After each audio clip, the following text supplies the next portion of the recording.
bringing to you this morning. This is Carnival Radio Breakfast Show newspaper review segment, and I am Elizabeth Tessie Okemukoko.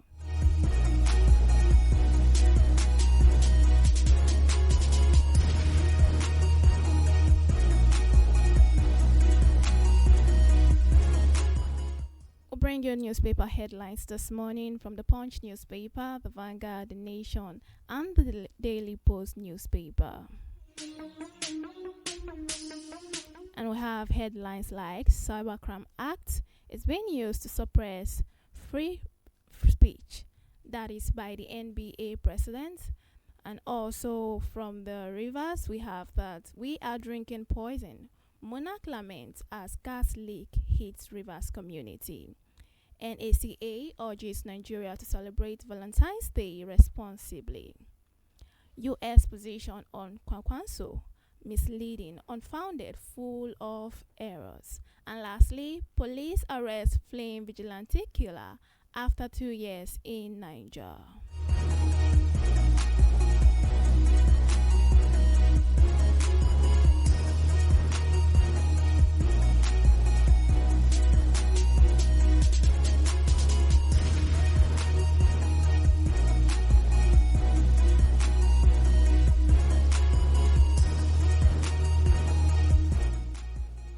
Now we're going to the news in details.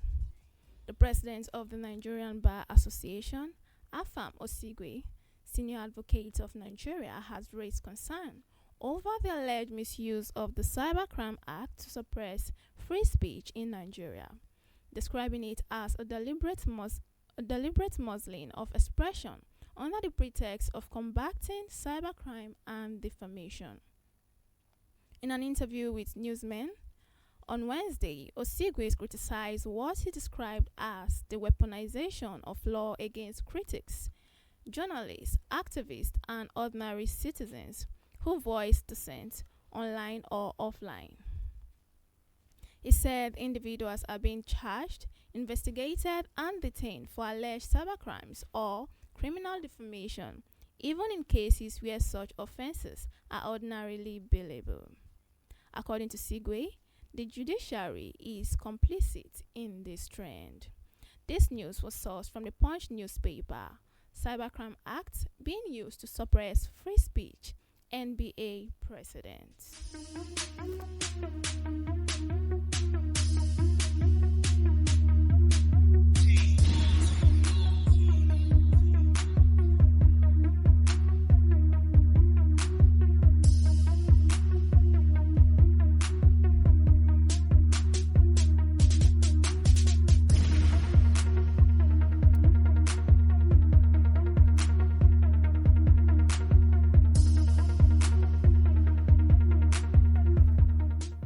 Oyo State monarch has said they are worried as the drinking water for both children and adults feels sickly. He says this is their experience as they have resorted to buying sachet water. Ordinarily, water from the river was blessed from God, which he gave them, but now they cannot drink it, according to him. These are the painful words of the 59-year-old Mrs. Ngozi Ndidi, an indigene of Oshi community in Ahoda West local government areas of Rivers State, as she stood helpless by the river, the same river that once sustained her people. She alleged that over the years, the community has battled with the impact of gas leak from an Oando underwater pipeline that has contaminated their only source of water.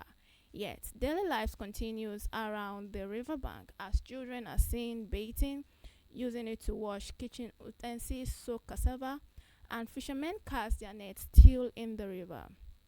She urges the government to come to their aid as they are slowly drinking poison, which is harmful to their system. This news was sourced from Vanguard newspaper.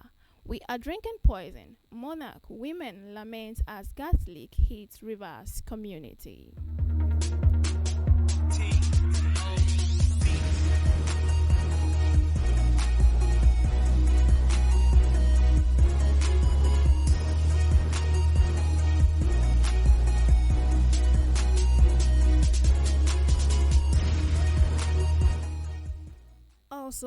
Daily Post newspaper, we see that the Kwanzaa movement has described a proposed bill before the United States Congress, the Nigerian Religious Freedom and Accountability Act 2026, allegedly referencing the name of their leader and principal, Senator Rabiu Musa Kwankwanso, in connection with claims of severe religious freedom violation.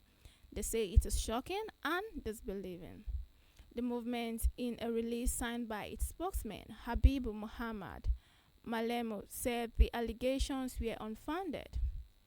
He noted that the constitutional development of Sharia-based legal systems in certain northern Nigerian levels, as Deputy Speaker of the House of Representatives, two-time Governor of Kano State, Minister of Defense, Senator of the Federal Republic, and presidential candidate. The Kwankwasiya movement said the United States maintains diplomatic and strategic relationships with sovereign nations whose legal system incorporates Islamic jurisdiction. It would therefore be inconsistent to treat Nigerians' constitutionally grounded legal pluralism different without clear and individualized evidence of wrongdoing. This news was sourced from the Daily Post newspaper. U.S. position on Kwankwanso misleading, unfounded, and full of errors. Also from the Nation newspaper, as Nigerians prepare to mark Valentine's Day, the National Agency for the Control of AIDS has called on the public to celebrate responsibly by taking proactive steps to prevent HIV and other sexually transmitted infections. Dr. Temitope Ilori, Director General of NACA, made this appeal in a Valentine's Day message on Wednesday in Abuja. She urged individuals to prioritize their health and that of their partners during the season of love, saying, "Let love be guided by responsibility. Knowing your status and protecting yourself and others is a powerful way to show that you care." She also stressed that celebration should not increase vulnerability to HIV. Dr. Ilori encouraged Nigerians to know their HIV status by getting tested and encouraged their partners to do the same. She highlighted the importance of practicing safe sex through consistent and correct use of condoms, describing it as an essential act of care in relationship. In a message, the NCACA boss warned against behavior that elevates the risk of HIV transmissions. This news was sourced from the Nation newspaper. NACA urges Nigerians to celebrate Valentine's Day responsibly, prioritize HIV prevention.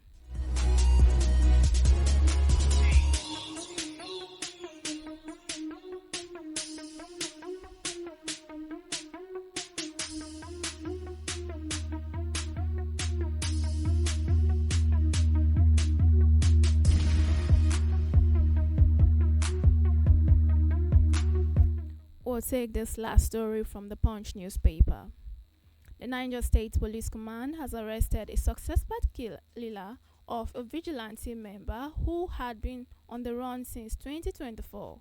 The suspect, Sudal Zakari of Angwa Ronka, Mina, was arrested alongside Danjuma Idris of Maltumbi on suspicion of robbery.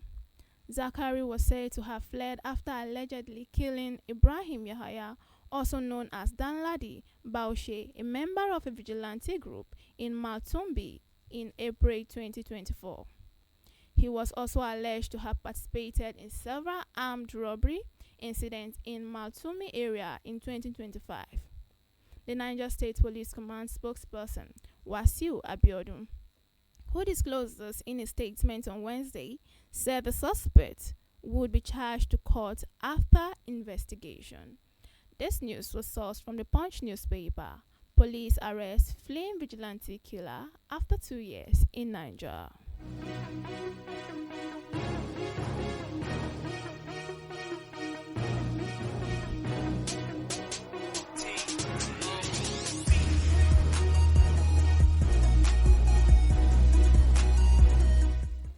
And that wraps up our newspaper review segment on the Carnival Radio Breakfast Show.